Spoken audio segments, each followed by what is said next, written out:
UP में एक और बदमाश का खेल खत्म।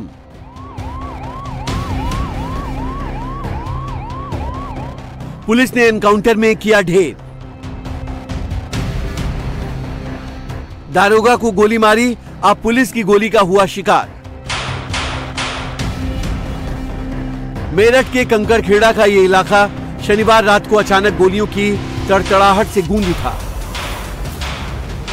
रात के अंधेरे में करीब 1 घंटे तक चली मुठभेड़ के बाद जब गोलियों की आवाज शांत हुई तो ये तस्वीर सामने आई।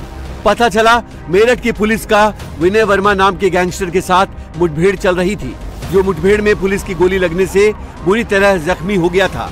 उसका एक और साथी भी पकड़ा गया। मुठभेड़ में विनय वर्मा को गोली लग गई, उसे अस्पताल पहुंचाया गया, जहां इलाज के दौरान उसने दम तोड़ दिया।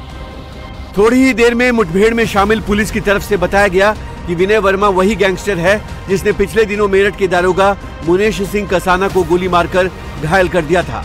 उसके बाद से ही उसकी तलाश की जा रही थी।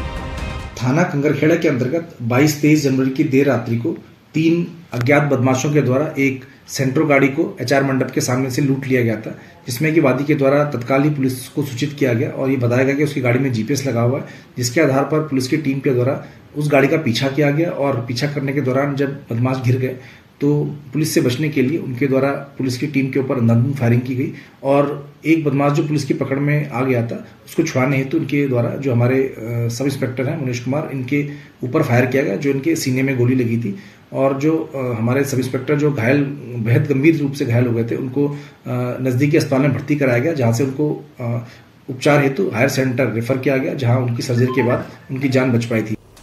शनिवार को पुलिस को कंकरखेड़ा इलाके में कुछ बदमाशों की मौजूदगी की सूचना मिली थी, जिसके बाद पुलिस ने इलाके की घेराबंदी कर 2 बदमाशों को पकड़ लिया।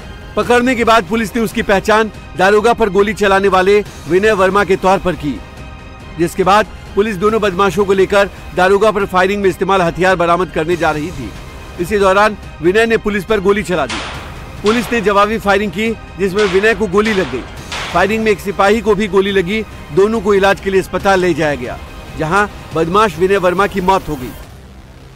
पुलिस की अन्य टीमों के द्वारा जब ये सूचना प्राप्त हुई तो मौके पर पहुंचकर खेतों में उनके द्वारा लंबे समय तक कॉम्बिंग की गई, जिसमें विनय वर्मा के द्वारा जो पुलिस की एक टीम थी उसके ऊपर फायर किया गया और पुलिस की टीम के द्वारा जब जवाबी कार्रवाई में आत्मरक्षार्थ फायर किया गया तो उसमें से 2 गोलियां विनय वर्मा के लगी और पुलिस की टीम के द्वारा उसकी जान बचाने हेतु नजदीकी अस्पताल में भर्ती कराया गया, जहां से उसकी क्रिटिकल हालत को देखते हुए उपचार हेतु हायर सेंटर रेफर किया गया, जहां उसकी मृत्यु हो गई है। विनय वर्मा के ऊपर 6 से अधिक मुकदमे दर्ज थे, जिसमें कि लूट, हत्या का प्रयास, गैंगस्टर एक्ट और चोरी जैसे मुकदमे दर्ज थे।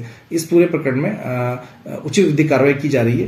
गैंगस्टर विनय 25,000 का इनामी बदमाश था। उस पर गैंगस्टर एक्ट समेत 8 से ज्यादा मुकदमे दर्ज हैं। मेरठ में 22-23 जनवरी की रात को 3 बदमाशों ने एक मैरिज होम से कार लूट ली थी। पीड़ित ने पुलिस को सूचना दी तो चौकी इंचार्ज मुनेश कसाना ने अपनी टीम के साथ बदमाशों को घेर लिया। खुद को घिरा पाकर बदमाशों ने पुलिस पर फायरिंग कर दी, जिसमें से 2 गोली मुनेश कसाना के सीने में लगी। उन्हें इलाज के लिए गाजियाबाद लाया गया। पुलिस तब से ही बदमाशों की तलाश में जुटी थी। मेरठ में दारोगा पर फायरिंग करने वाला बदमाश मुठभेड़ में ढेर हुआ तो नोएडा में पुलिस ने गाड़ियों की चोरी करने वाले 2 बदमाशों को मुठभेड़ के बाद गिरफ्तार कर लिया। नोएडा के फेज 3 में गश्ती के दौरान जब पुलिस ने कार को रोका तो कार रोकने के बजाय ड्राइवर कार को लेकर भागने लगा। पुलिस ने पीछा किया तो कार में बैठे बदमाशों ने फायरिंग कर दी। जवाबी कार्रवाई में दोनों बदमाश घायल हो गए। बदमाशों के पास से पुलिस ने चोरी की 3 कार समेत कई सामान बरामद किए। यूपी के सीएम योगी आदित्यनाथ कई बार चेतावनी दे चुके हैं कि कानून तोड़ने वालों को बख्शा नहीं जाएगा। सीएम जहां भी जाते हैं वो बदमाशों को याद दिलाना नहीं भूलते हैं कि यूपी में अपराधियों के लिए कोई जगह नहीं है। कल सीएम योगी संत कबीर नगर में थे, वहां भी योगी ने वार्निंग देते हुए कहा कि अगर किसी ने बदमाशी करने की कोशिश की तो उनका राम नाम सत्य हो जाएगा। और अगर किसी ने बदमाशी करने का प्रयास किया, किसी बेटी को छेड़ने का प्रयास किया, किसी की इज्जत पे हाथ डालने का प्रयास किया या कहीं चोरी डकैती करने का प्रयास किया तो अगले चौराहे पे जाते जाते पुलिस उसको स्वयं दबोच देगी। भाग नहीं पाएगा, वो भाग नहीं पाएगा। एक जगह से सब कुछ वहीं से उसको पता ही नहीं लगेगा, लेकिन अगले चौराहे पर इससे पहले कि कुछ हो तब तक राम नाम सत्य है की बात सामने आ जाएगी। यूपी में बदमाशों के खिलाफ योगी की पुलिस का जोरदार एक्शन जारी है। यही वजह है कि यूपी में अपराधी बेहद खौफ में हैं। उनके पास एक ही रास्ता है, या तो सरेंडर करें या अपराध छोड़ दें, नहीं तो उनका हाल वही होगा जो मेरठ या नोएडा में